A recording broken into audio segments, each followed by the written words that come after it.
She had built an empire from nothing. She had shaken hands with presidents, closed billion-dollar deals without flinching, and walked into boardrooms that silenced themselves the moment she entered. But on a rainy Tuesday morning in downtown Chicago, standing in front of a beaten-up cardboard sign that read, "Rent-a-Dad, $2 hour, I'll carry your groceries, fix your shelf, or just listen," Alexandra Mercer, CEO of Mercorp Industries, felt something crack wide open inside her chest. Because the man holding that sign was not a stranger. He was the boy she had loved and lost 17 years ago. The boy whose heart she had walked away from when she chose ambition over everything else. He hadn't seen her yet, and for a moment, she couldn't breathe. Before we go further, if you believe in kindness, second chances, and the power of love to find its way back home, please like this video, leave a comment, and subscribe to the channel Kindness. Tell us in the comments where you're watching from, whether it's New York, Lagos, London, or a small town nobody's ever heard of. We want to know you're here. Your support keeps these stories alive. His name was Daniel Reyes. At 38, he had the kind of face that told a story without saying a word. Deep-set eyes that had seen too many sleepless nights, hands roughened by work that didn't always pay enough, and a smile, when it came, that still somehow managed to be the warmest thing in any room. He hadn't always been standing on street corners with handmade signs. There was a time when Daniel had been the most promising architecture student at Northwestern, sketching blueprints of buildings that bent toward the sky like living things. But life had redirected him sharply, the way it tends to do when you're not watching. His wife, Maya, had passed away 3 years ago from a sudden illness that consumed their savings before it consumed her. He was left with a 7-year-old daughter named Lily, a 2-bedroom apartment with a leaking ceiling, and a grief so heavy it had temporarily swallowed his ambition whole. The rent-a-dad idea had started as a joke, something his neighbor Pedro had said one night over cheap takeout. "You're handy, you're patient, and you've got an honest face. People would pay for that." Daniel had laughed. Then, when Lily's school announced a field trip fee he couldn't cover, he had stopped laughing and picked up a marker. The sign had brought in enough that week to cover the trip and buy Lily the winter boots she'd been eyeing in the store window. So he kept doing it. Not every day, just on the days when the numbers didn't add up, which lately had been more days than not. It humbled him, standing out there. But it never broke him. He was doing it for Lily. Everything he did was for Lily. Alexandra had not planned to be on that street. Her driver had taken a detour due to an accident on the expressway, and she'd stepped out for air while he rerouted, clutching her coffee and checking her phone with the practiced urgency of someone whose minutes were always accounted for. She almost walked past him. Then something, a tilt of the head, the way he shifted his weight from one foot to the other, a gesture so specific and so familiar it bypassed her brain and went straight to her nervous system, made her stop. She looked up, and the world went silent. She stood there for what felt like a full minute, rain beginning to mist against her coat, watching him. He was looking down at his phone, probably checking the time, completely unaware that the woman he had once promised forever to was standing 10 feet away, unable to move. Alexandra Mercer, who had not cried in front of another human being in over a decade, felt her eyes burn. She thought about walking away.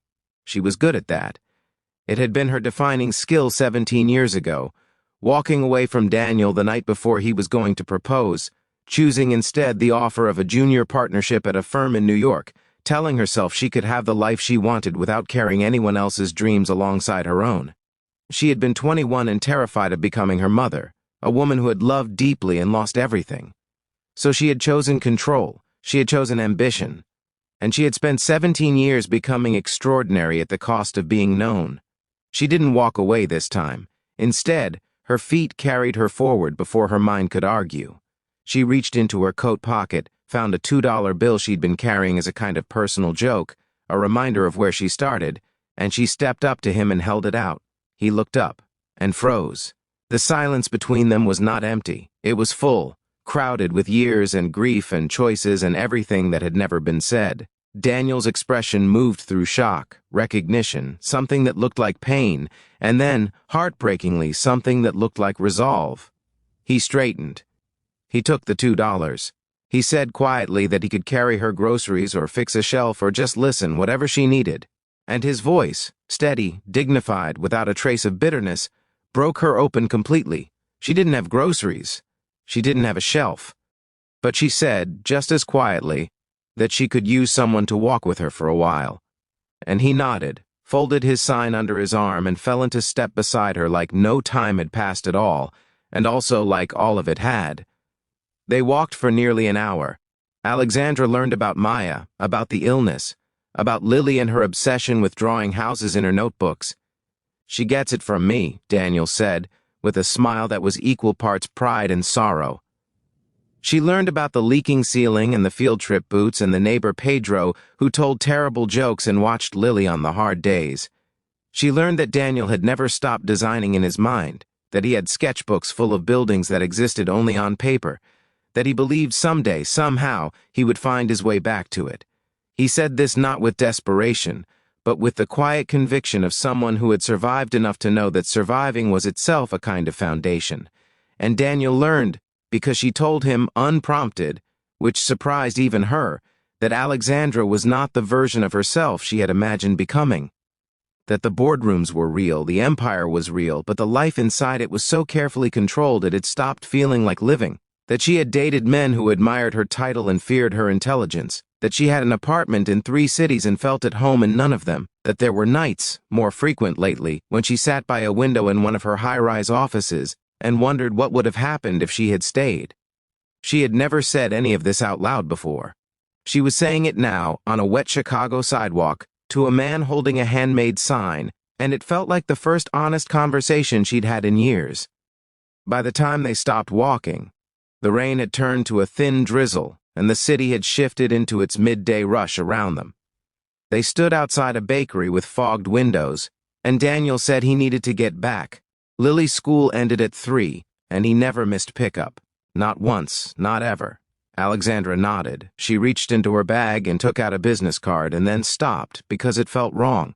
Too transactional, too much like the person she was trying in this moment not to be. Instead, she wrote her personal number on the back of a receipt from her coffee. She handed it to him and said that she knew she didn't deserve anything.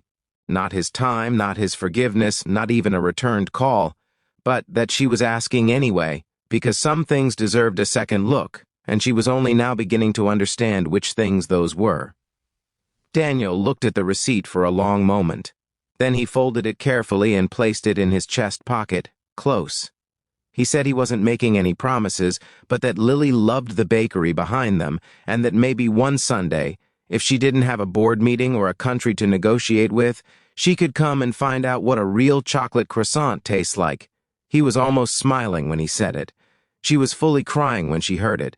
Not loudly, not dramatically, just the quiet kind of tears that come when something inside you that's been closed for a very long time opens just a crack, and the light comes through. She watched him walk away, his sign tucked under his arm, his stride unhurried and certain despite everything, and she understood in that moment something she had filed away for too long. Strength was not the absence of need. Dignity was not the absence of difficulty.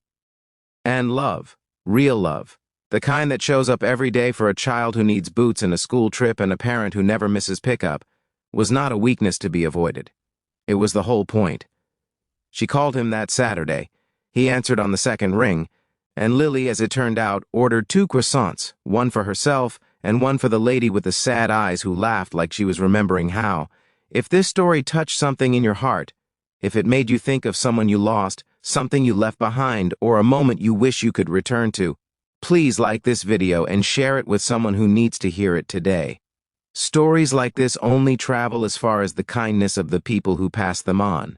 And before this ends, drop a comment below and tell us, is it ever too late for a second chance? We read every single one. Some people re-enter your life not to stay forever, but to remind you of what forever could feel like.